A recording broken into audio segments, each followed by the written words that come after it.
My name is Evan Morian. I'm one of the volunteers that helps to run VanBug. This is our Wednesday, November 17th seminar, 2021.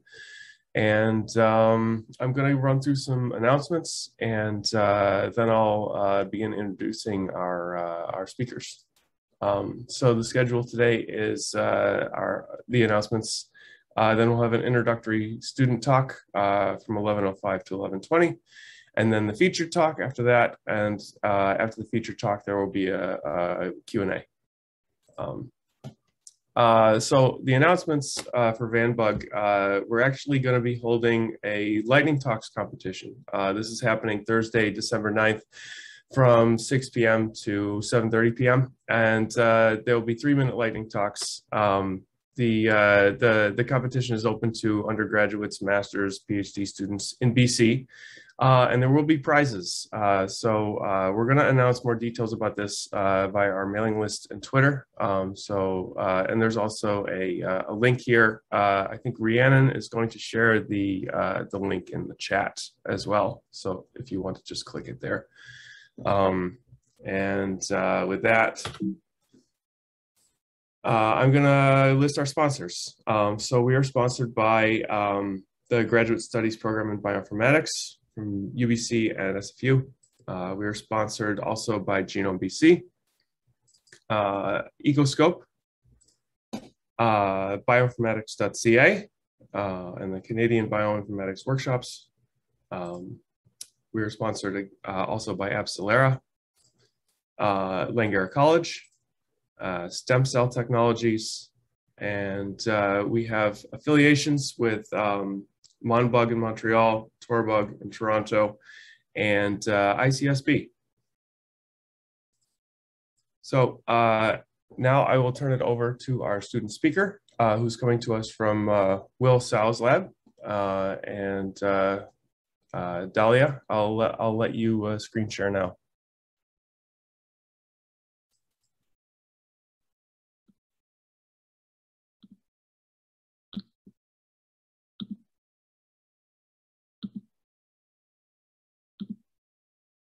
Thank you very much, Ivan. And good morning, everyone. My presentation is about semantic replication for organizing and federated querying of biobanking data. I will start my presentation by asking a simple question. So if you decide to run, let's say, a genome-wide association study to investigate a very complex disease, and you need to collect a large number of specimens and their associated data for your study. Ideally, one appropriate direction would be toward a biobank or a specific available data sets or a data cohort to collect your data. However, with very complex disease at the molecular level, such as specific type of cancers, it is difficult to impossible to locate all the data you need at once. So how will you collect your data? You need to collect the consistent, accurate, and unbiased data for your study. The objective of this presentation is to demonstrate how semantic web technologies are used to build an application to improve the process of data sharing and the reuse of data from public or available sources. So we focus on specimens and specimen-derived data, such as genomics data. In this presentation, I'll be covering 3 main areas. First, I'll start with why we need data sharing and some data sharing challenges. Then I will introduce ontologies and data harmonization using ontologies, as well as an ontology that was developed as part of this project, which is the next generation biobanking ontology. Finally, I'll be presenting a federated query search tool for a biobanking data. So data sharing is the process of joining separate data sets that have been collected in different locations or by different people. And people in the scientific field those days are realizing how data sharing is an essential aspect of science. For this reason, we hear about journals or funders who are recommending or sometimes strictly requiring to make your data publicly available. And examples of applications that requires data sharing are machine learning models, where it is required to increase the available sample size for training. The data integration for multi-party studies, where data sharing often is required when data joining is often required when collected at different sites. Also, other motivators for data sharing are sharing genomics data, for example, to allow the reproducibility of results or to reuse the data to answer new scientific questions. So if data sharing is the answer, then what is the question here? The challenge is to think about how to accomplish data sharing and data reuse appropriately. Because when data is encoded in different ways by different people, there is the data heterogeneity challenge. There could be human errors in the data, like typos or using abbreviations and symbols that some people use but others not. There's also a missing information problem that you need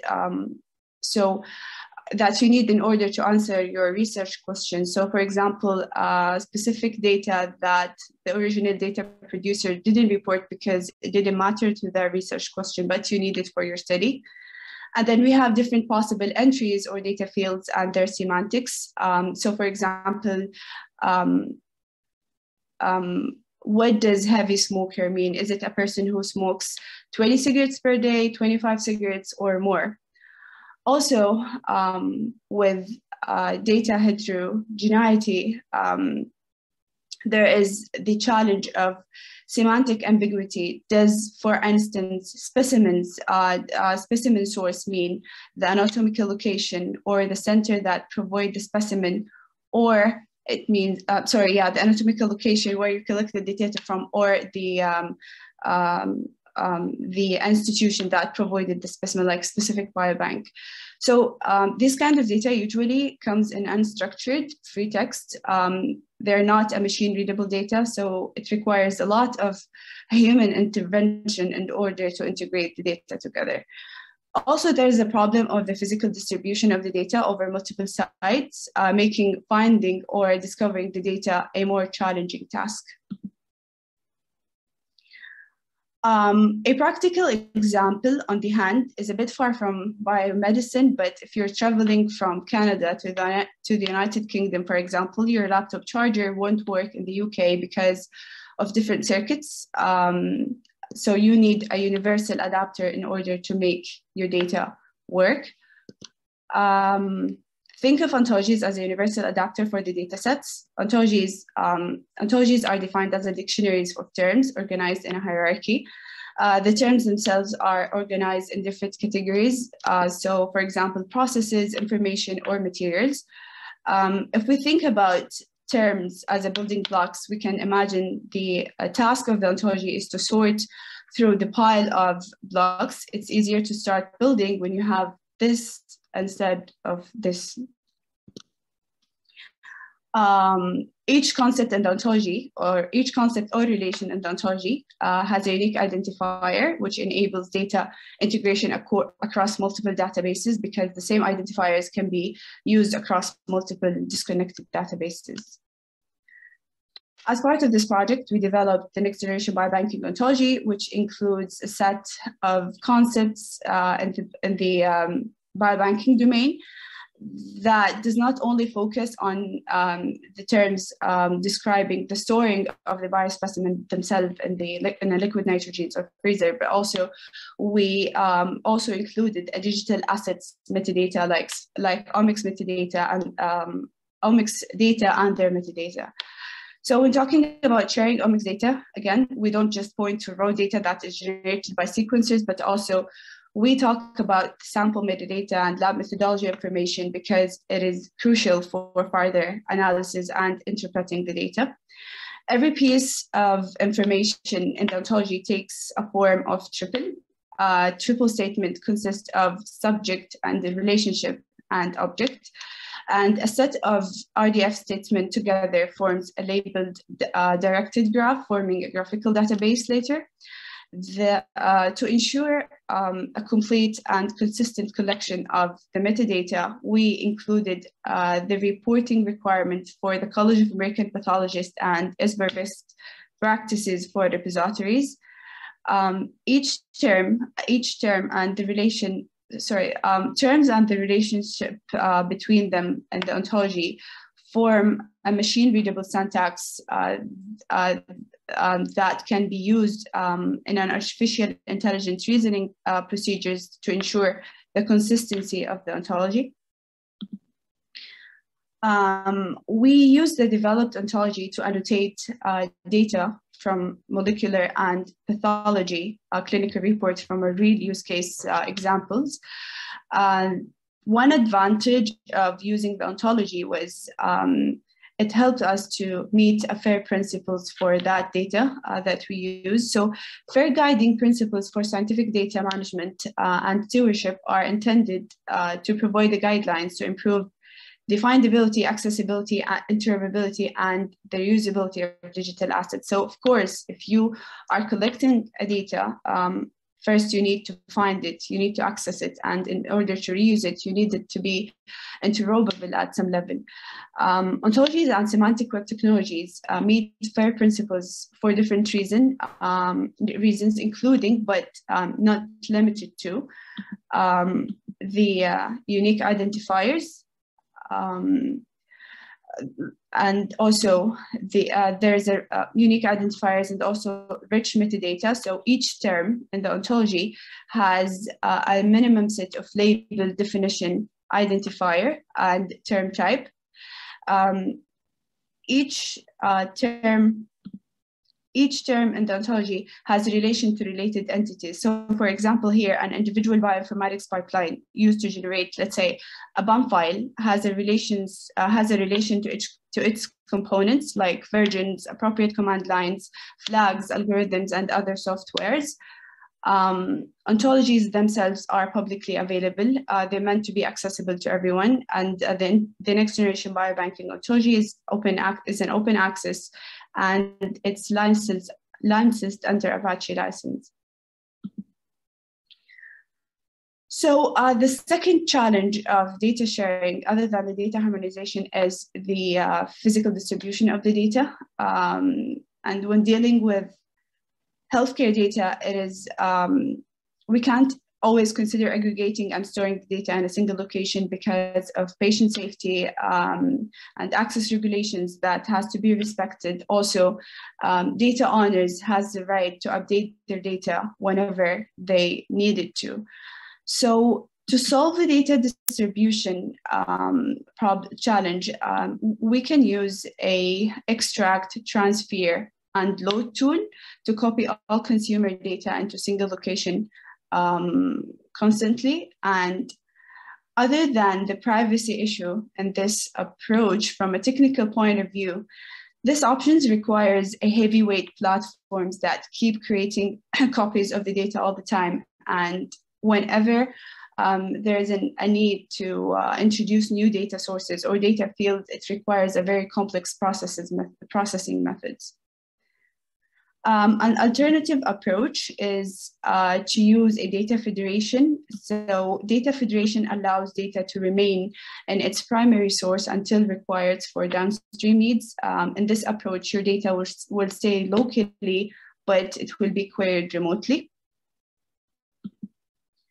And as a solution for the data distribution, we have developed a federated query search tool to enable authorized end users, such as approved researchers, to make a transparent, uniform queries across connected databases and get back the result they want without the need of IT support or query language expert. The main feature in this application is data granularity. So what guest users can access is different than what authorized user can access. Guest user can only get account and ask queries. On the other hand, the authorized users can view specimens retrieved with a very restricted metadata for the data discovery purposes. The back end of the application uses a Sparkle query language to query data from a graphical database, and and we use a Sparkle wrapper API for that. The Sparkle queries are built based on multiple filters, and people who's managing the database can add ontologized filters as much as they need. And as I mentioned in the previous slide, there's no need to extract and transform and load the data. The data stays where it is, but it's only queried remotely. The application is available as a Docker container in the GitHub repository. And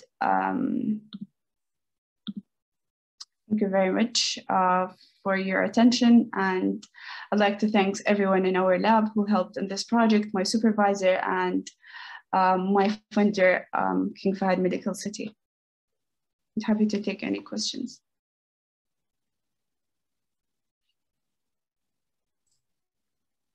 Thank you very much, Dalia. Yeah, questions?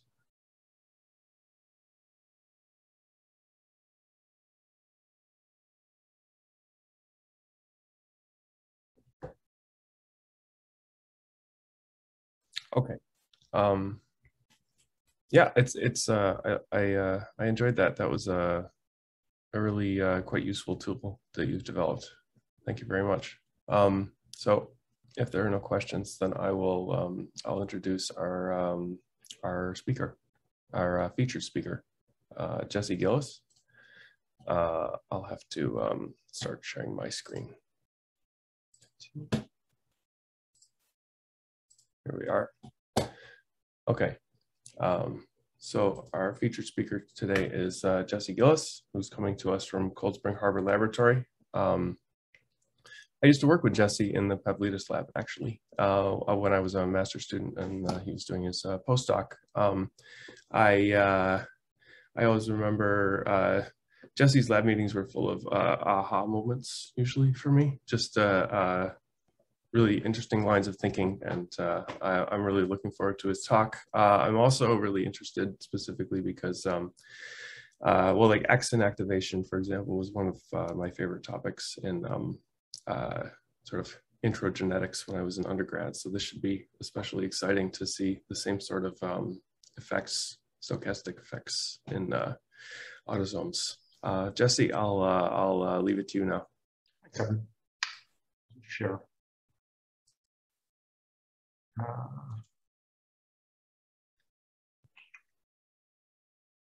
Is that good?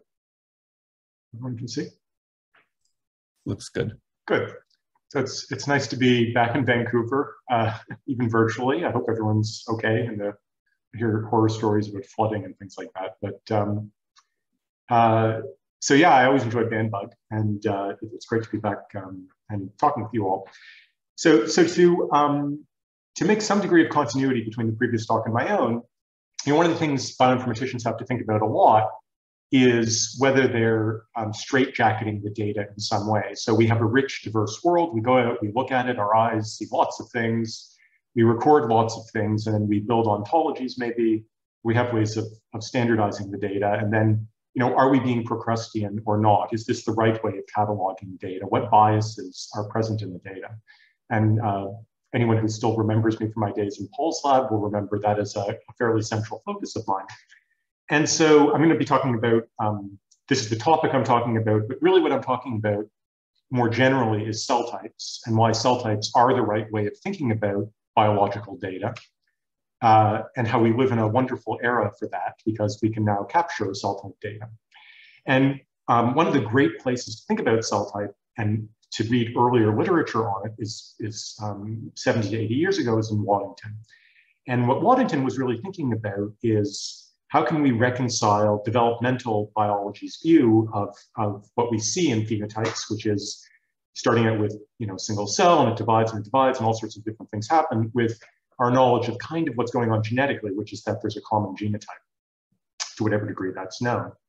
And this is the origin of the concept of epigenetics, which got sort of more broadly defined and is used extremely diffusely now to mean almost anything you can read out that isn't strictly speaking genetic or transcriptional, but historically meant moving down from a common genotype, so the initial cell, and then having factors that are added on that push cells as they divide down different paths to different phenotypes. And this is a really useful way of thinking about biology, and it's so useful. I'm going to show this plot 3 times and mean 3 completely different things by it, because it's a very common and useful framework. And so those 3 things are going to be what we mean by cell type at all, how cell types evolve, so it's a different question. And I'll just spend a couple of minutes. Those are research questions in my lab, but not ones I'm really going to talk about today, but I just want to touch on them very briefly. And the final one is this idea of cell lineages that influence phenotype, and that's where transcriptional or developmental stochasticity comes in, this idea that there can be early perturbations that just tweak you on a different position on that Waddington landscape and end up altering your phenotype. And so I think, you know, something you probably all read in high school is that cells are the building blocks of the organism, some statements like that. And it gets repeated often enough that maybe you stop believing it, or it just becomes something you hear, and it's semantic satiation, they call it, right? You repeat a phrase or a word so often that it doesn't have meaning. And that, I think, is maybe true a little bit, or even that in bioinformatics, we often are trying to think about how to organize and store data. And fine, now single cell data has occurred, and we store things in cells by gene expression. It's just another type of matrix that stores the data. Is there any foundational meaning to it? And so I just wanted to comment that if you think about examples of morphological variation across and within species, cells really are that foundational building block. So as an example of something that's kind of surprising is we really, I think, should be more surprised at the diversity of phenotypes that we see in dogs. It's quite easy to generate a different phenotype in a dog. The cells are not changing, the regulatory pathways are not changing, but there's some underlying robustness that's encoded that lets you build up to a different phenotype quite rapidly. And if that's not surprising, I think even if you step back for a moment and think about conjoined twins, they're even more surprising if you think about it the way we normally think about developmental regulation. You have an event which is presumably under no selective constraints, no one's selecting for the generation of the conjoined twin phenotype. And yet people, you know, it still exhibits a phenotype in the end that is somewhat functional. And there are obviously problems, but it's somewhat functional. That wouldn't work the way we normally generate phenotypes. And of course, what's happening is that the cells are still alive and still the same, and the cells are really robust, and the cells only have access to their local environment. And so they are robust enough, and the local environment is meaningful enough that that's the way you can build up to a phenotype, even when the global regulation is probably completely distinct from anything that you know, evolution ever saw. Okay, so the first sense of Waddington landscapes that I want to talk about is the classical one that he meant, which is you start out with a single cell, it divides and divides and divides, and you end up having cells fall down into different positions on the landscape, reflecting different phenotypes. And that's something we've been very interested in as part of the Brain Initiative particularly. The brain is a great place to study different cellular phenotypes, principally because the cells in the brain have very diverse and very visible functions, and there's different modalities one can collect of data that really map to those functional properties, like connectivity. There's also nice features in the fact that the data is terminally differentiated for the neurons at least, and so you don't have the problem of cell cycle. So this is something that many of you will have seen, which is a general process for how one analyzes transcriptome data. You started with the matrix, the kind of basic building block of a lot of bioinformatic work is some matrix. So this is the genes by samples matrix. If you were working in this field, 15 years ago, there were the same matrices, but they would have been genes by samples, but they would have been microarray data. And the big difference with single cell data is it's relatively sparse. There's not that much RNA in the cell, and you're not sequencing it completely anyway. So there's a lot of worries about how to normalize, how to select the right genes to group things, but then something magical happens, which is that if you just cluster the cells by these transcriptomic profiles, you end up recapitulating something that looks pretty much like cell types. So the transcriptome, which is not perfect because there's, all the RNA that was produced in the history of the cell might contribute to its phenotype and be invisible, but you cluster these sparse sort of profiles, and they're good enough that they end up recapitulating not just known cell types, but potentially novel cell types. And that's one of the questions, is how do you know when something is novel and biologically real or novel and statistical noise? And the answer, as in all of science, is replicability. If you see something again and again and again across independent experiments, what is independent about the experiments is supposed to be the technical noise. And so if you see the same properties repeated, this is a method we have for comparing the transcriptomic profiles and saying whether they're similar or not when you clustered that data originally. If you see the same cell types again and again, you can call it a novel cell type. So here's a transcriptomic profile, it defined a cluster, and it was repeated in many data sets. So that's what's at the top, that the different colors reflect the different data sets these centroids of the transcriptomic clusters are drawn from, and it's grouping things correctly together. And one of the reasons that's potentially valuable is because it does let us look across species nicely as well. So if something is replicable within mice, we can then make this comparison across species. And that's interesting to us for the reason I mentioned, which is this idea that evolution is acting not by changing what cell types are present, because that would be very challenging from dog to dog, let's say. That would be a very hard thing to do, to re-engineer the dog phenotype by creating new cell types, completely new cell types. It might happen, but it'd be pretty hard.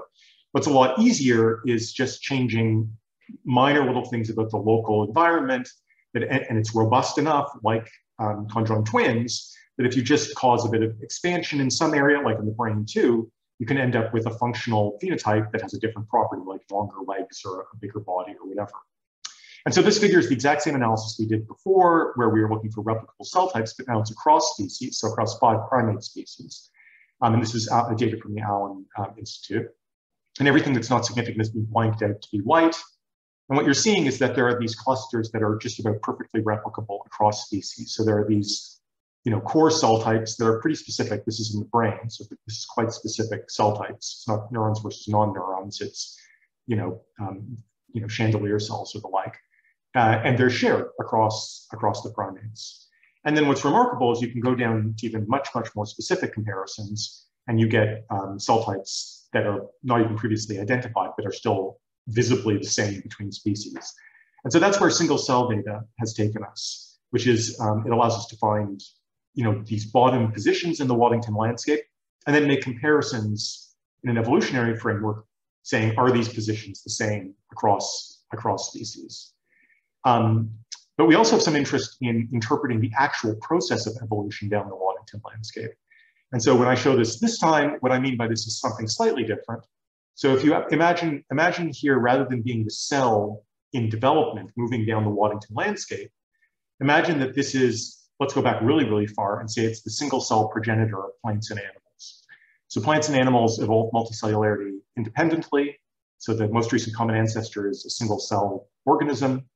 So pretend it's that. And then as evolutionary time passes, so moving down this landscape, new cell types were generated in both plants and animals. And because there is an awful lot of repurposing of regulatory variation from early that common ancestor, which is why we can even do studies in yeast, right? Why can we discover molecular properties in yeast that generalize to humans? Is because if you go back really far, even far enough that it doesn't map in tissues in any way, there's still regulatory processes that resemble, human regulatory processes. So you can try to understand cancer in yeast to some degree. And so in the same way, as we move down in evolutionary time, we will get some cell types that are falling into kind of the same regulatory position in the Waddington landscape that was defined in that original space. And so, again, I'm not going to talk about it. We have a series of one paper published and a bunch of work done now in plant data, looking at plant single cell data. And the reason for that is to make comparisons to animals and draw inferences about that single cell ancestor. And the approach we take in general is not a recent one. It just takes advantage of the fact that we now have single cell data. And the idea is to find what are called expressologs sometimes. And this is, again, for those who are familiar with Paul's work, is very like the idea of co-expression. But the idea is that if you have species A and species B, and in some way you can line up the tissues historically, you can find genes that show similar, aggregate activities across species. And this requires you to be able to line up conditions. So it's obviously very hard to do from plants to animals. But one can do, for example, one of the things we do that in is that primate data that I showed you. The nice thing about aligning all those cell types is one can look at what genes are conserved in their variation and expression profile across cell types. And we found that's very informative. So we have some work on the way on that. But what we wanted to do in this case was just make a universal way of comparing expression profiles across very, very different species when we can't align the conditions. And the trick we use is using co-expression. So the idea is if I have two species, one might be a pig and one might be yeast, I can look at the co-expression, meaning each gene's tendency to co-vary across conditions with other genes within the species. And then I can do that between the species. So for example, if yeast and pigs have 500 one-to-one orthologs in common, so genes that are one-to-one shared between the two species, every gene in pig can be expressed as a degree of conservation with those 500 genes. So can every gene in yeast. And then we can line up every gene in pig and yeast, even if they have no sequence conservation. And what we find is that obviously we get better conservation the closer you are in evolutionary distance, but that basically using this expression measure of conservation, so not purely sequence, we can reconstruct phylogenetic relationships just about identically, consistent with the sequence information. But what's fun about it is, in theory, we could go even further. So we could try to discern the difference between different types of expression variation. So there's a duplication event, one copy, maybe they're both fairly sequence similar to the ancestral copy, but one copy goes one direction, one copy goes the other direction. They're moving down and they push the cells in different directions on that Waddington landscape. That can be discernible. So, I'm sort of speeding through these two things to get to my last topic. But the essence of it is that rather than using just sequence, by aligning across species using co-expression, we can measure the functional similarity of genes in a way that's dependent on the expression profile purely. And then we get some very interesting relationships as measured in single cell data. So for example, the higher the cell type specificity, the less specific it is, the more conserved it is, the more specific the expression is within cell types, the less conserved it is. And that's interesting because a lot of the genes you might think of as marker genes are picked specifically to be cell type specific, but they don't seem like they have deeply conserved properties actually. So those are the ones you see swapping from one species to another. So that's a bit surprising. The analogy I give to people for that is that if I wanted to compare doctors to lawyers, the marker for a doctor is that they wear a stethoscope. But that's not a great property to really try to learn what it means to be a doctor. If you wanted to learn what the difference, sort of the fundamental difference between doctors and lawyers are, you would look for properties they both share, like they were both educated, and then look at the ways that they're different. And so these are the genes that are actually usually thrown out in single cell analysis, the ones that are simply present in every cell type. But those are the ones that show extreme conservation of their co-expression relationships across species. So they reflect these ancient regulatory processes that got repurposed as far back as plants to animals to define different cell types, even though the cell types are not conserved between plants and animals at all. The regulatory processes are for these genes that vary. And so this is a novel, a somewhat novel idea about what it means for cell type evolution to have occurred, which is rather than duplication events creating redundancy, which lets you create novel cell types through some paralog associating a function. There are these ancient genes. Many of them will have functions that don't interest you when you hear about them much, like ribosomal or something like that, or metabolic or the proteasome, things that are really foundational, but they show not just variation expression across cell types, which maybe that doesn't mean something, but that the relationships that they share with other genes varying across cell types is like perfectly conserved between plants and animals. So this lets us trace back across the Waddington landscape and try to see what's pushing cells in different directions between plants and animals. Okay, so this is the main story. Is now this last one, which I'll spend the vast majority of the time on, which is again showing the Waddington landscape. So I said first it's the classical idea of cells developing, moving down the Waddington landscape. The second one is cells originating, the most recent common ancestor, let's say, of single cells, moving down the Waddington landscape and evolving, different cell types. And the third is this idea that if you think of parallel universes or multiple lives you could have lived, that you started out with some phenotype and there was some, place your development was pushing you towards from that genotype. And that genotype has some track along some global Waddington landscape. So if there are 4 versions of you, one example people often use is fetal programming. And your mother, for example, it doesn't have a lot of food while she's pregnant with you. Your genotype's the same, doesn't change your genotype, but you might get epigenetically programmed to exhibit some different phenotype. That's one example. But also could just be stochastic events. So as Evan mentioned, exon activation is a random event that occurs very early in cell lineages. When it's say 20 cells, the cells flip a coin and pick an X to be active, and then that's permanent thereafter in female mammals. And that will push you down different paths, potentially on this Waddington landscape, even though the genotype's the same. That purely epigenetic signal will create changes in what your final phenotype will look like.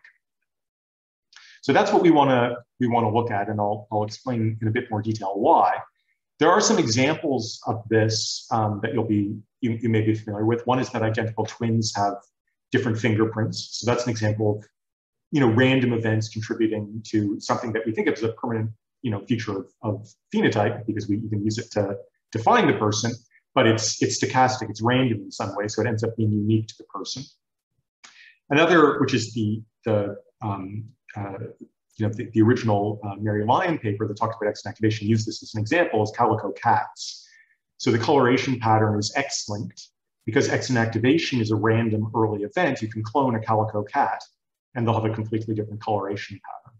And calico cats are an interesting one because these patches of coloration, if the cells are dividing and dividing, because there's clonal expansion from the initial exon activation state, you end up with little patches of color, probably mostly for that reason.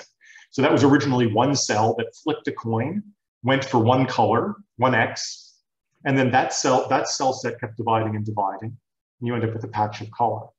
And the smallness of the patch is, how small the original of this one cell, how many times it clonally expanded. And there are so these are 2 examples from mammals, and then this is generally hard to study in mammals. And then there are examples in other systems. So for example, fruit fly lines, where they look at behavioral differences that don't appear to be genetically encoded. And another from a fish that ended up it just ended up being a clonal fish, exhibits behavioral difference that are not purely genetically encoded. So there are these sort of interesting examples of variability in phenotype that are not genetic. I'll make a pitch for why they're central as we move along. There's one that's purely conceptual, which is what Waddington thought a lot about. So Waddington is definitely, if you're interested in, it's often worth reading these old papers. Like my dog comment is basically a recapitulation of some of the ideas in like on being the right size by Haldane. So the idea that there's very interesting variability in phenotype. And so people thought a lot about this in, 70, 80 years ago without the data that we have today. And one of the important things they thought about was why aren't things fully specified versus why is there some flexibility? And the feeling for a lot of that is that if you have some flexibility, you're robust to error. So something which is, perfectly non-redundant, as you know, doesn't allow for error as easily as something which has at least some redundancy built into it and some flexibility, and particularly in a dynamic environment where you want to be flexible in kind of very different ways. So not just to errors in the genome or mutation, but that you want to be fit for many different environments. On the other hand, if you don't specify things at all, you don't have a genome, right? You don't have a developmental program to follow. So there is this sort of conflict that there's some incentive for things to be a little broadly defined, that you'll end up with a fingerprint no matter what, and it's going to work, and so it might be a little random, versus having things just be fully specified. Gets you the exact phenotype you might want. If there's some fingerprint that's optimal, there probably isn't, but if there were, then you could specify it, but then you'd be very sensitive to, if the environment changes, it wouldn't be optimal anymore. So, people have thought a fair bit about this. What they often call the stochastic effect is intrinsic noise. And what they mean by that is that it's occurring within the cell to some degree. And so everything, if you have a perturbation outside the organism, that's extrinsic noise. And so that's what we mean by environment. But then there's also noise that's just occurring inside the cell. It's not genetic, and it's not environmental, really, because we think of the environment as outside the organism. And we need another word for that, and that covers the epigenetic events. So intrinsic noise. And exon activation, again, is the classical example, where as far as we know, it's a coin flip within the cell. So you're not influencing it by effects outside the cell. And so we have, uncorrelated variation and correlated variation. If it's correlated, it will be extrinsic. If there's no real correlation structure in the outputs, then it's intrinsic, because nothing is forcing it in the same direction, which is what would be the common environment normally. And so there's definitely some nice review articles on this. This one I've linked to here is a very nice comment on it. But it's been, classically, it's been incredibly hard to measure. People have used cell lines, and they've looked for really simple signals like monoallelism and debated it for a really long time, whether there's any signal at all, whether it matters, how much it matters, what one can say about it. So it's been, I would say, hotly debated, both its existence and significance over the last, 10 to 20 years.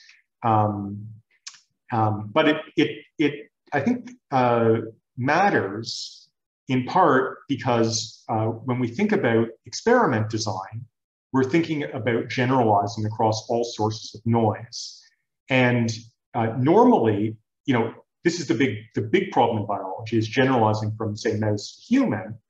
And normally, people have to discover that things don't generalize. And one of the reasons they don't generalize is some source of noise that's not measured, that has some biological impact.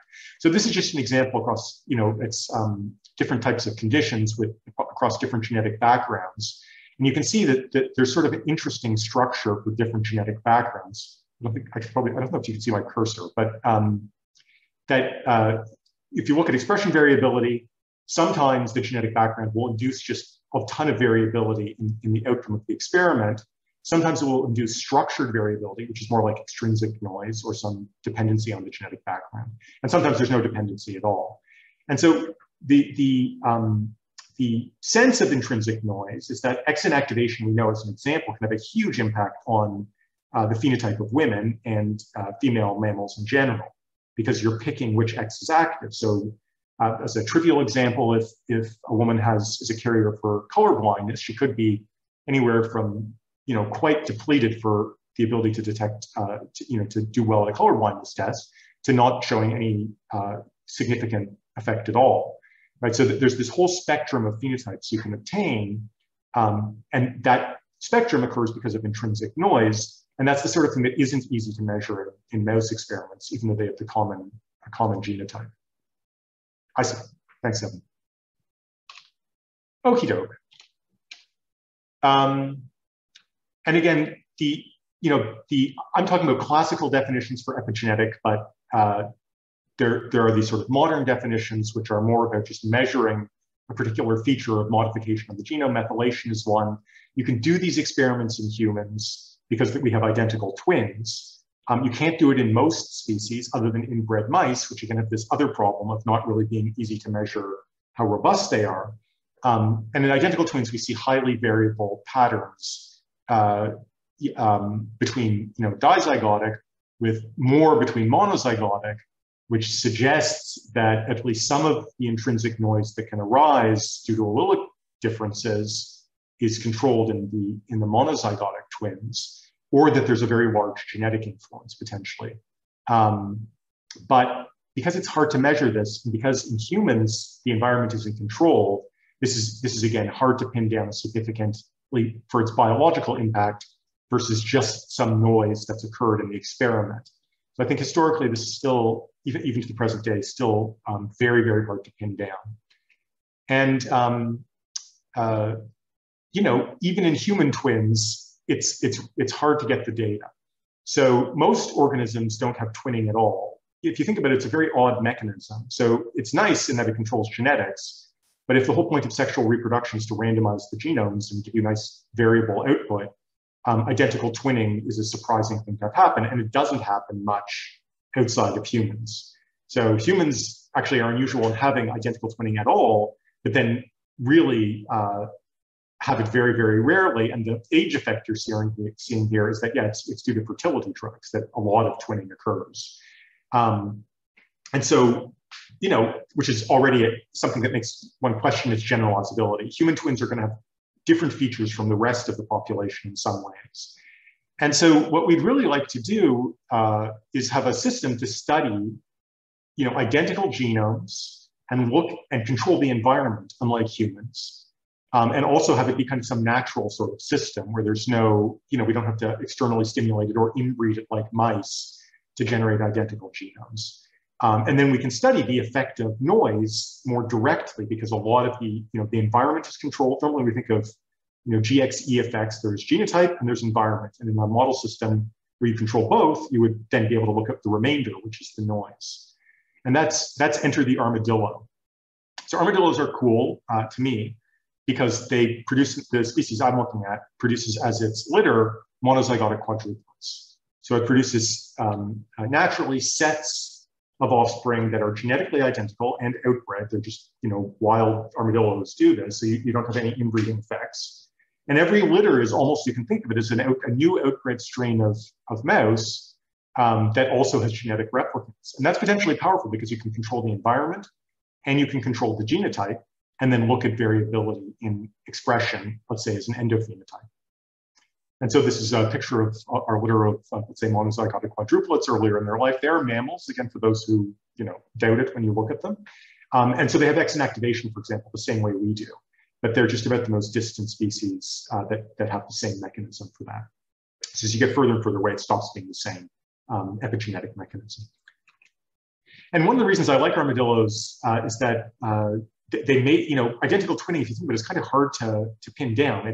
We think of it as the basis of genetics in some ways in humans, right? It is the gold standard for measuring heritability, but it's really hard to know if human populations are inbred to varying degrees. Then, sometimes siblings look alike and sometimes they don't. And sometimes they're born at the same time and they kind of look alike and sometimes less so. But the idea that there's a discrete phenomena, that there's not just of having fraternal twins, but that there's this literally different thing that's identical, is not so obvious to the ancients. And so even in this paper from 1909, I like, because it's talking about armadillos and says, it's kind of cool that armadillo, so at the time they didn't know sex determination was also genetic. That wasn't also trivially obvious because it isn't always even true. But one of the ways you can tell is that armadillo litters always have the same sex. And if you think they're all identical, maybe that's a basis for thinking sex determination is also genetic. So that's what the first part of this is saying. And then, so the bearing of this work on the latter problem of sex determination is obvious. And we hope that a study of the early developmental stages will lend a solution to this problem and also furnish a satisfactory explanation of the puzzling question of identical twins, and thus raise this explanation from the plane of conjecture to the dignity of observed fact. So I won't say people discovered identical twins in armadillos, but it was certainly surprisingly late that people didn't know discretely that this is an event. And armadillos are one of the places that give you confidence that, yeah, because you can study them, you can really see identical twinning is the same, identical quadruplets. And they're cool because, so they're a New World mammal, they've been undergoing a range expansion. Some of them are identical quadruplets. Some of them are actually identical octuplets for one of the South American species. There's Anartha, they're among the most distant of the mammals that one can look at. So things that are conserved between them and humans are quite strongly conserved more within, from human to mouse. And this is the number of the litter sizes, which are identical in each case, but 1 or 2, 1 to 3, 6 to 12, and 4 to 8, and then 4 is the one we're looking at. And some nice pictures from, again, a popular model system before, not very popular, but somewhat popular model system before mice took over. So, it's like whenever a species comes in and takes over the entire ecosystem, it's sort of what happened with mouse research, which has, there are very positive things about that. It means that there's really powerful molecular genetic tools to manipulate mice and to do really cool work with mice and well-known genotypes and all these sort of things. But you do lose out on the ability to study these interesting model systems that have unique features which might be exploitable for very targeted analyses. And so we returned to armadillos to think about this fundamental question. We have sets of 4, they're genetically identical. They not only share that, boy, do they share an environment, right? All through development, they share an environment, and then their pregnant mothers are captured, and so they can then have a controlled environment for forever after thereafter. And so we're really powered to look at whether when we start out with the set of 4, now not meaning cells, but for individuals as they develop from single cells, though, where will they end up phenotypically? Can we measure that? And can we measure the impact of extrinsic and intrinsic factors on that? And so our study looks like having these sets of quads, tracking, we are looking at RNA from blood. As far as I know, people had not, there's the odd armadillo study before ours, mainly as part of, large species captures of genotypes and some RNA-seq, but never of a quad before even. So you'd think someone would have looked at a quadruplet set because it's kind of fun, but as far as I know, it hasn't been done before us. And so we captured PBMCs over time and did RNA-seq on it. And one of the fun things is if you just look at the data at one time point and look at the transcriptional, just the correlation of transcriptional profiles across 5 sets of quads. So first of all, I'll just point out the dynamic range is, it's going from 0.96 to 1. So as you would expect, these are replicates from the point of view of a typical experiment. All of these are replicates from the point of view of a typical experiment.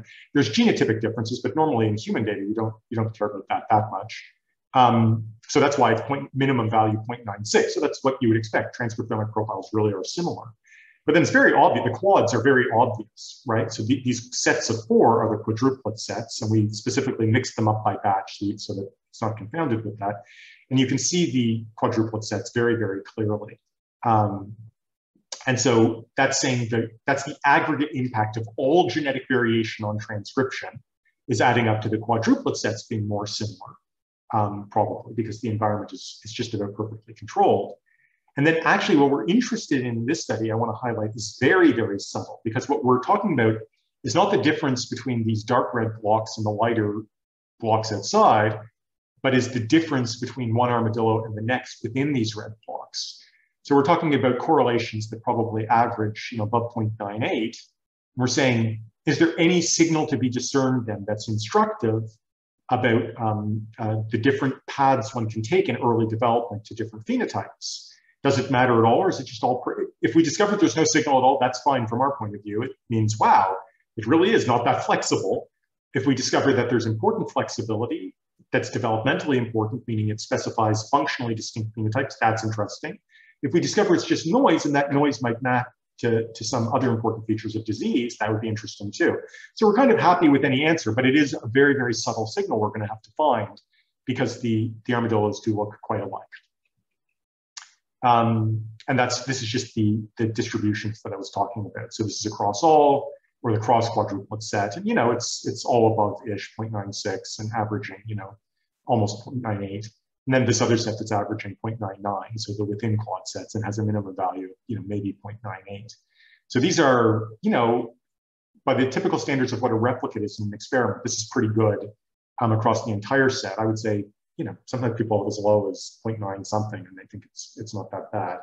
But when you control the environment, which is a lot of what expression is dynamically responsive to, a lot of expression variability is environmental response, you get very, very, very tight correlations.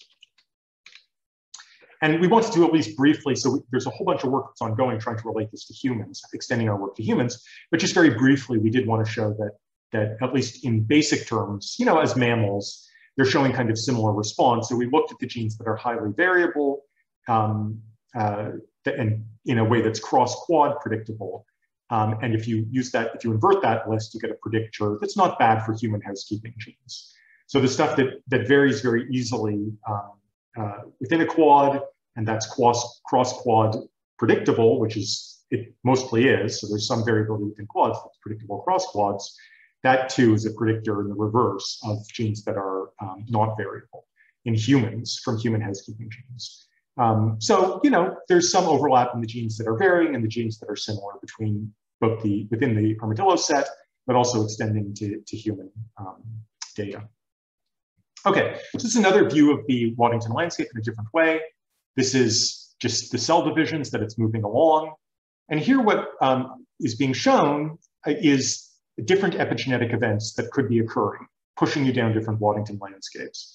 So imagine exon activation as the classical example. You're 3 cell divisions in, or 2 cell divisions in, so you're 4 cells. And that, let's say, that would be a bit early, but let's say X inactivation happens there. Each cell flips a coin. That's the way X inactivation works. And then its lineage inherited thereafter. So it's permanent. Once the coin is flipped, every cell in that lineage shares that X status. And so you'll end up with all these cells being yellow and purple and yellow and purple. And the point I want to make is that if you were to plot the distribution of lineage of ratios, the distribution would look like the binomial distribution from the time when the original X decision was made. In other words, let's say at the bottom here, I have 1 billion cells that I reach in and I grab. If each cell independently flipped a coin, I would get almost identically 0.5, half of them being purple and half of them being yellow.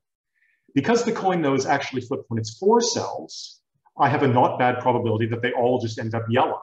Even though I'm reaching in later and grabbing 1 billion cells, the distribution that I see is the distribution from when the original status was set, because it's inherited down the lineage. And that's potentially powerful because it means when you reach into an adult organism and you see excess variability, it might be a marker for something that happened early in the lineage. And this is just the allelic ratio. So in X inactivation, it's which of the 2 X chromosomes you see. For any gene on the autosome, it's which copy of the 2 copies that you see. And this is another reason why mice are, or at least inbred mice are a problem, but even cross mice are somewhat challenging because they have confounded genetic histories with the 2 genetic backgrounds. So the 2 mice will be very different. They often show skewed X statuses, for example, just because the mouse strings are so different that when you cross them, it's no longer sort of a natural system. The armadillos will have X inactivation status that looks just like this purple-yellow combination. But then when let's say at the same stage, instead of X inactivation occurring here, there's some critical transcription factor that happens to be, it binds at this stage. When it binds to set the expression level within the cell, let's say something or some degree of methylation is generated or whatever it is, there's stochasticity as to which allele is picked. That's exactly the same as X inactivation. And that will generate the same yellow sort of blue combination. If it happens very early, you'll see a lot of variability in the allelic differences. And again, this is the sort of thing you can't see in humans because the genetics dominate. The 2 different alleles have different genetic backgrounds. And so there will be different levels of expression depending on the genetics of it. But in the armadillos, that's controlled from one armadillo to the next. And so these binomial distributions that we end up here give us an estimate directly of how many cells we think were present in when the allelic distribution was set. Again, for X inactivation, this is easy to see, and I'm just saying we can extend it to the autosomes in armadillos. So this is just a picture of that occurring, the X inactivation, and noting for those who don't know that women have this, and female mammals in general, like calico cats, have this sort of mixed cell lineage distribution. And like calico cats, it's not going to be a pure mix, right? It's not like it's a blended mixture where every cell is making an independent decision. Each cell made an independent decision when the decision was made, but if it's made early, that decision propagates downward and you end up with clonal expansion from that decision. And so you end up with a lot of variability that you wouldn't otherwise expect to see if it was independent. So all the cells will have made the same decision because they were all descendants from the same original cell that made the common decision. And again, this is important for disease, because if a woman is a carrier for an X-linked disease, if she is unlucky with how her cells flip that coin, she can end up with the disease, and that does happen, and there can be cell selection to remove that effect, or she could be lucky and it could be completely invisible. So it's important for X-linked diseases in particular. And this is just an example of looking at this in human data. So we have a manuscript up that uses this feature of, this is not directly related to the armadillo work, but just uses this feature of allelic distributions across the X to infer cell population counts for basically all tissues in humans, and also try to figure out the timing of these events by their shared distribution. So that's from Jonathan Werner in my lab. It's up on bioRxiv as of a month ago. I should put it down there. And this is just showing you that if you look across tissues, sometimes you'll see all the tissues are sharing a signal that's quite close to the median, the middle to 0.5, and sometimes you'll end up with these quite strong coin flips because it just isn't that many cells. Let's say 20 cells flip a coin. Yeah, you can end up with getting 16 heads and 4 tails pretty easily, and then you'll have a very skewed distribution of X. And so we see that very, very clearly in the X, and you can see it in the armadillos. Here's just flipping a coin. This is one of the quads. Within that quad, there is not one of the female quads. There isn't going to be the same balance of X and activation. Two of the armadillos are basically indistinguishable, but these two are far enough away that these are quite different numbers. And these numbers as a whole are sampling from some binomial distribution that tells you how many cells were present when X inactivation happened. And that's what this distribution is showing. So we see some numbers across the armadillos. We can estimate which binomial is a reasonably good fit. And we get, 25 cells. The error looks broad here, but you have to keep in mind the cell divisions are kind of, you can log scale everything. So we're within about a cell division of 25 cells, which is pretty consistent with what people see in mammals in general. And that's with just only 3 of our quads are female. So, it's quite powerful as a technique because all the genetics are controlled. So you don't need to have enough individuals to sample randomly from that. You really get, you have these sets of 4 where you have a lot of power. And the environment is controlled as well, although that shouldn't really have an impact on X inactivation much.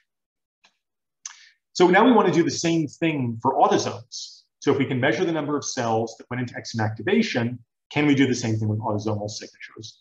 Easy for X inactivation because it's all in the same chromosome. It's hard on the autosome because if every single gene is making some different decision, how do we add that all up? And so the way we did it is to basically build up a confusion matrix between an armadillo, all armadillos at one time point with all armadillos at a second time point, and ask which pair have the closest allelic ratio, and then aggregate that across all alleles. And then one can make a claim about whether Bob 1 is showing the exact same allelic distribution as Bob 1 later in time. So that's a little hand wavy. Again, there's a whole paper to go into the details of this, and it's up on Bioinformatics as well. But the principle is that if you're careful about it, you can just look at the allelic readout, map your set of 4 armadillos within a quad to itself at different time points and see if there's consistency. Is there some degree of strong consistency or not, aggregating across all the individual alleles without worrying too much or worrying at all about what the haplotypes are. So they can have completely different signatures, but it will add up correctly. And what we get is that XQ predicts identity as completely as predicted, so that if you know that the most extreme armadillo early, it's 0.63 is Bobette 1 or Babette 1, then that you will see at time point 2 there's some armadillo with 0.63. It will predict that's Babette 1 again. So that's how we're measuring whether we're correct about which whether there's an allelic distribution that's contributing to identity. Is the degree to which we can predict the identity in the future, knowing only the allelic distribution. So it works very, very well with the X chromosome. And then it works in the aggregate across the autosomes as well. So this is this predictability score. This is the null distribution. So 1 is the default just by the pigeonhole principle. And this is saying that on average, you get about a bit over 2 correct for gene allelic distributions. So that if you just over and over again predict that Bob, now that let's say a male, has for some SNP that has there's 2 copies with different genotype of its 2 copies, so you can tell the allelic distribution. If you predict the most extreme armadillo is the most extreme in the same direction and everything at a later time point, and you aggregate those decisions, you'll be correct, much, much more than you'd expect by chance. A very significant effect. Now the genes don't overlap that much, and so it's not, and it's present in the males as well. So it's not particularly likely to have anything to do with X gene, X inactivation directly. This is just pure autosomal effects that are occurring, probably on the early in cell lineage decisions. So we're also interested in extrinsic noise. Extrinsic noise, in this case, we're measuring just as the aggregate gene expression, as opposed to the intrinsic noise, which is this allelic distribution, where everything is controlled, and it's just early binding effects. And extrinsic noise, there's some effect, but not as much. And I think that's interesting, because extrinsic noise is something you might think about as, mind you, we are controlling the environment as much as we can. But extrinsic noise is something you might normally think about as the more important thing. It's the one that really importantly varies and generates differences in gene expression. These are the real different environments that are getting tuned. I think the idea is that the intrinsic noise actually doesn't matter much. Usually the armadillo or human doesn't care if it's 75-25, just like X in activation, or 50-50, it cares about the total gene expression. And so the total gene expression is controlled and doesn't generate much signal. The allelic differences are not that tightly controlled precisely because they don't matter much functionally. But that's what makes them useful as a marker for lineage. And this is almost, it's a funny argument, but it's almost exactly like the way we infer lineage in evolutionary studies. The most useful way to infer a shared history is shared noise, right? It's the areas of the genome that there's no reason to be shared. They're not under selection, it's just neutral or something like that.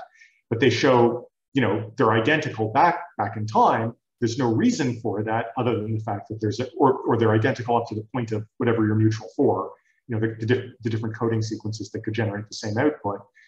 That means that it has to have some shared feature in history, right? So the idea is if there's a basis for just generating the same output, then you can't be certain that it's not the environment enforcing it. But if there's no reason for there to be a shared output and you see one, it usually means it's a shared ancestral event. And so what we're seeing here is shared ancestral events happening in the armadillo lineages, so on the autosomes. And we know these are supposed to occur, but people for the most part can't find them. The goal for, I would say, a lot of cell biology and even kind of more broadly than that, is to infer these important functional events that are occurring early in development that we know have to be occurring on the autosome. It's not all X-related, that are pushing cells into different lineages. But normally, who can tell? So one can look for cell lineage effects that are DNA mutations, but we can't, it's very hard normally to infer that something mattered functionally. And so the claim is that armadillos are a useful, really useful potentially way of showing this. So this is work we have out already, but there's continued work we've done out in single cell in the armadillos and other features of phenotype. And the claim is that, I keep saying claim because, I'm trying to prove it, that these allelic differences, which we see, which are only consistent with having occurred early in time, like X in activation, and we know are permanent because we measure them thereafter, are the events that are related to causal pushing the cells down different Waddington landscape positions. So a transcription factor binds, it doesn't bind identically on the two alleles across the four individuals because that's not the sort of thing it cares about. If it's happening early enough in the cell lineage, like X in activation, it will generate minor variability that's canalized thereafter. And that's the readout that lets us read out functional causal effects on a Waddington landscape. So there's no other way that I know of doing it. This is the only way. And armadillos are one of the few systems you can do it, but we're inching towards doing it in mouse and then human by controlling for and modeling other factors. But even in the meantime, there's a bit of an argument of why this is really important potentially for disease and missing sources of heritability in general. And I have a model shown here, but I'll just explain it more heuristically. If you imagine rather than a disease being the output of lots of genes, it's having one bad copy. And we know people are mostly haplosufficient. Haploinsufficiency is not the rule, it's the exception. So normally, you need two bad copies. Now, not all diseases are like that. Many are, common, have common variants, but a lot of them are rare variants. Okay, but you're haplosufficient, you're fine. Okay, so there are these rare diseases, rare variants, and what are the odds that you end up with two bad copies? It's not high. And that's why inbreeding could be a problem, because it wouldn't normally be high. But what's the probability if you have one bad copy and it's a gene that's important early in development, which we see for a lot of developmental disorders, that when the binding event occurs that generates the broad allelic distribution, that you just end up with too much of the bad copy? That's much, much likelier than inheriting two bad copies, depending on the frequency of the copies in the population. So what this plot here on the right is showing, which we call a heterosufficiency model, is that if the disease is rare enough and the number of cells in which its expression is important and canalized for is small enough, you'll end up believing that if you see the disease, it will almost always be because you inherited one bad copy and flip the coin badly rather than the alternative. And this would fall apart for any disease which is due to like 50 genes, because then you'd have to flip many points in common badly, let's say. So it's not really for common disease models, but I think there's room to believe that this might have a fairly significant impact on phenotype. It does for X activation, right? Women definitely end up with features of X-linked disorders as they age, and skew increases and there's cell selection or mutation. So that's a pitch for, so I told you 3 little stories about cell identity. One is, just the kind of basic one that we're getting to know what they are quite robustly, that we can map them across species, that the way we map them across species shows regulatory activity that's really deeply conserved across, I showed you, huge evolutionary distances. And that also, as we look at cell lineages in armadillos, at least through this allelic lens, that we're starting to get a hint of causal mechanisms that drive organisms down different phenotypes. And so this is the work of principally of Sarah, more recently Lisa's taken on a lot of it, and Stefan in my lab. And we've been branching out and out and out. And then collaborating with the HRSA, who actually house the armadillos, for their work. They use them for Hansen's disease, leprosy, because they're a carrier for that. And then, it would be an omission not to thank Paul for, who's hopefully here, but for a delightful postdoc many years ago. And, all the sort of hints that you see in this work of co-expression and related ideas are, the fallout of this sort of long-term dividends on conversations we had, 10 or 15 years ago now. So really a formative experience for me, even though, the armadillo work's a little distant from it in some ways. And with that, I'm happy to take questions.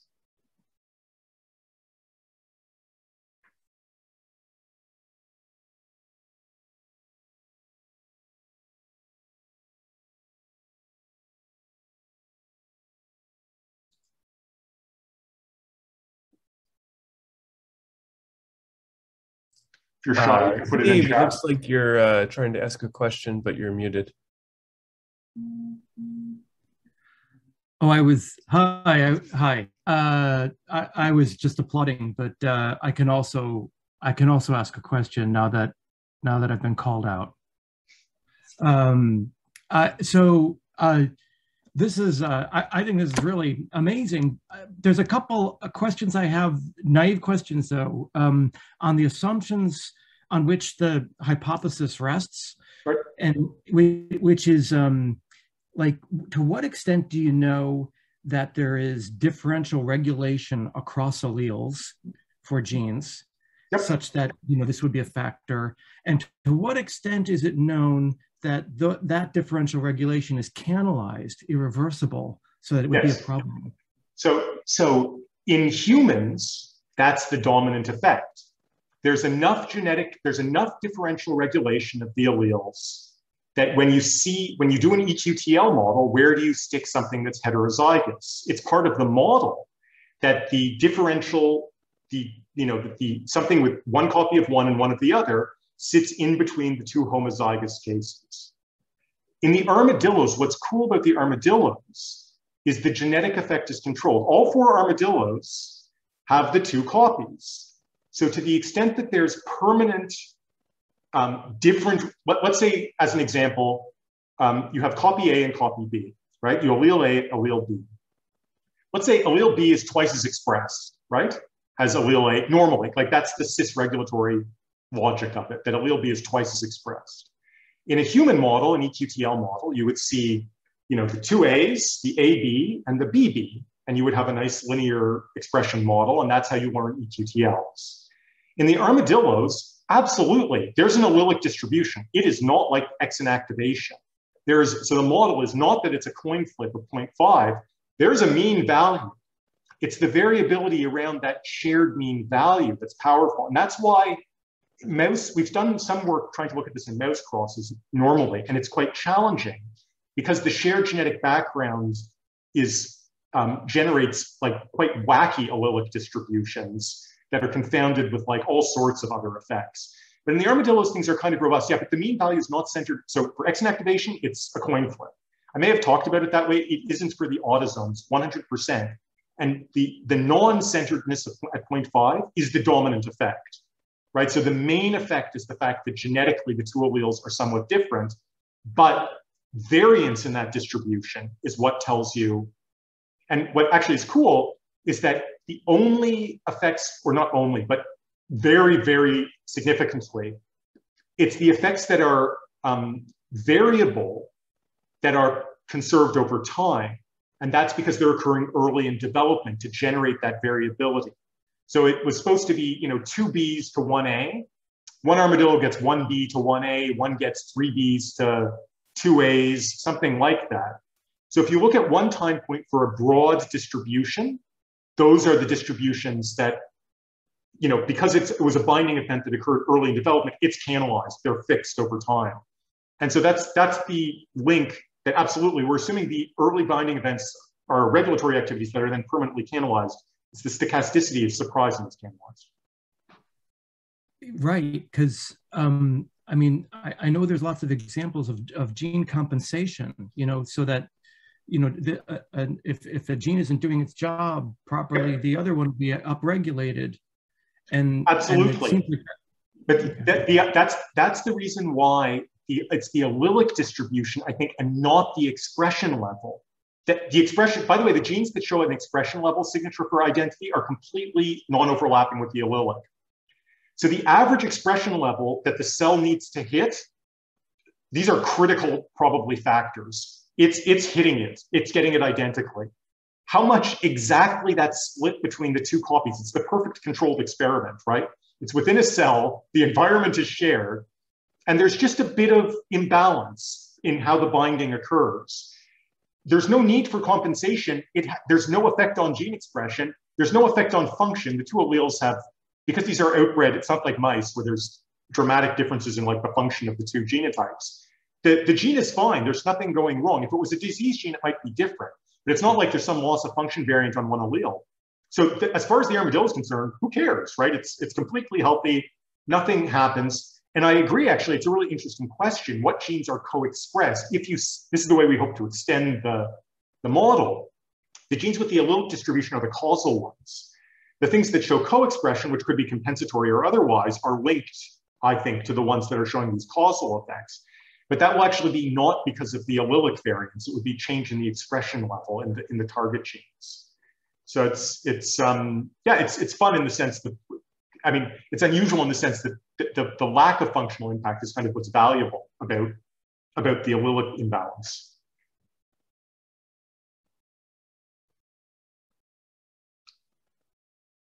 Any other questions? Question on chat, let's see. Yeah, so mice are a huge problem.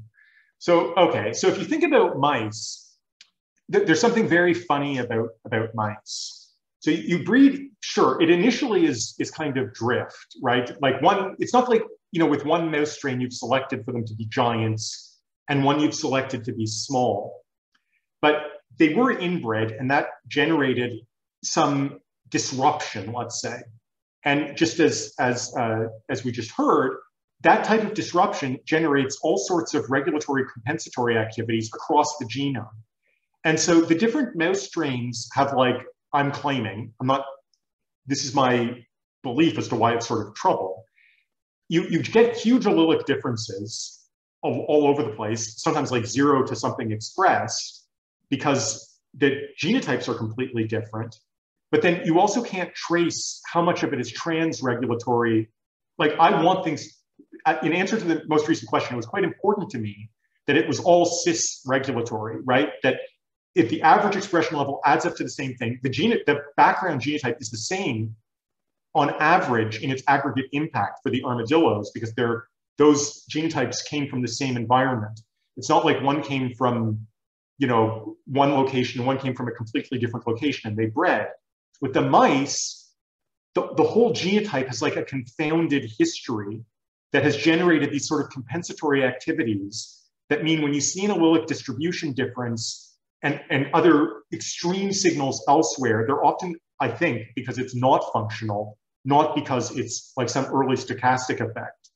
Sometimes you have like as an example, pseudogenes will be quite, this exact pseudogene representation in the two strains will be different, and those will be the biggest allelic effects, right? So I think there are ways of getting around that by sampling like across enough strains and generating, there's the collaborative crosswork we're quite interested in, and other ways of trying to generate kind of pseudo outbred gene types that are genetic replicates or at least haplotype identical in mice. But it's more like the strains are wacky and idiosyncratically wacky. So when you cross them, the two copies of the alleles you're getting are idiosyncratically different. So it's not just this noisy binding effect, and it's confounded with other features on the genotype. It's a bit hand wavy, but when you look at the data, it is tricky. I think for the reasons I'm saying.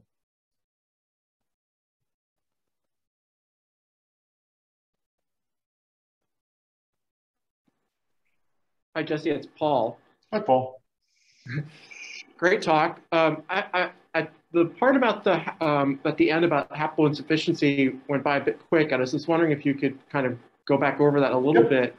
In particular, like what is the implication of that for those of us that are interested in rare disease genetics and right. Yeah. So a local interest at CSHL was rare variants in autism, and so it's certainly something I heard a lot about. And there are in autism there's sort of the version of it that one thinks of as common background and the version one thinks of as rare background. Even if whether the disorder is common or not, or whether it's just many disorders that are the aggregate of rare, I'm who knows, but and that have some shared downstream impact on phenotype. But I'm saying, imagine a model where there truly is, a copy of the gene that's a bad copy, and there's some degree of haplosufficiency, so that if you inherit one bad copy, it's not a linear impact on phenotype. That was part of the model. But if you have one good copy, you're probably healthy. Sure, if you only have 0.1 fraction of a good copy, you're unhealthy. But if you inherit one bad copy and one good copy, you're probably healthy. So to be unhealthy in the genetic model, you need to inherit two bad copies. Assuming there's no inbreeding, consanguineous relationships, and the variant is rare enough in the population, it's selected to be rare enough in the population, when it goes as n squared, right? So let's say it's in 0.1% of people, there's this variant. Then it's 1 in 1,000 squared. You have a 1 in a million chance of getting two bad copies, and that's pretty uncommon to have happen. Alternatively, let's say you have one bad copy, and it's something important for early development. Let's say it's so important for this is not true, but let's say it's so important for early development, it's in the first, let's say if there's a coin flip decision, at the 1 cell stage, not even thereafter. So I flip a coin when I'm a single cell, and I pick which copy to express. That phenotype would occur in 1 in 2,000 people then, due to that effect. So inheriting two bad copies would be 1 in a million. Inheriting one bad copy and flipping the coin badly, if it occurs early in development, it has to be occurring early in development, would be 1 in 2,000. And so if you see a person with the disease, it's enormously more likely that they're heterozygous for it and they flip the coin badly. Now, the effect isn't that severe because very few epigenetic events occur in a single cell and are a full monoallelic coin flip. But they could be in a tissue-specific sense. But what the model was showing, that even if something is occurring at like the 20-cell stage, it's not that, it's much more likely that you'll flip the coin badly enough, maybe that you'll get like 16 heads and 4 tails, and that's bad enough in terms of heterosufficiency, that's likelier to generate a phenotype than if the allele is rare enough than getting two bad copies and getting a complete loss of function. So the idea is that a lot of the variability in phenotype that we see could be this, and the fact that we see it for like neurodevelopmental disorders. Why are they developmental? Why do they tend to be linked with development? Might be because these are the genes where you could flip the coin badly, have it occur early in development, and not need to obtain this gene type, which is under enormous selection not to be common. But yeah, if it's on an early affecting gene, it could have a large impact. That's the thought. So thanks. But just to sort of summarize that, so your prediction is that genes that are haploinsufficient and cause disease, that are where you see disease, So first, this could be an explanation for differences in penetrance, I guess. Is like yes. Or, yeah, or expressivity maybe is appropriate. But that the genes have to be acting early in development to see that those kinds of thresholds. Yeah. That's exactly right. So the prediction is that it's early in development, and the feeling about it too is that it's really quite hard to, you know, if you're being pushed, the Waddington landscape is important, like really deeply important, and we don't see much about it. But yeah, stuff has to be binding early on, and that because it's, you know, 10 cells maybe in some lineage that generates your pancreas or something like that, that there's you know, it's hard to make that robust. It's just not that many cells, and you do have the 2 copies, and there's not that much selection to remove the bad copy. And so it's sort of easy for it to sneak in and have an impact in particular tissues, let's say. Particularly, you know, this occurs in like a multi-scale way. If it's a lineage that, you know, just occurs for one tissue, it could pop up there. Yeah, but that's the prediction. Thank you. Thanks.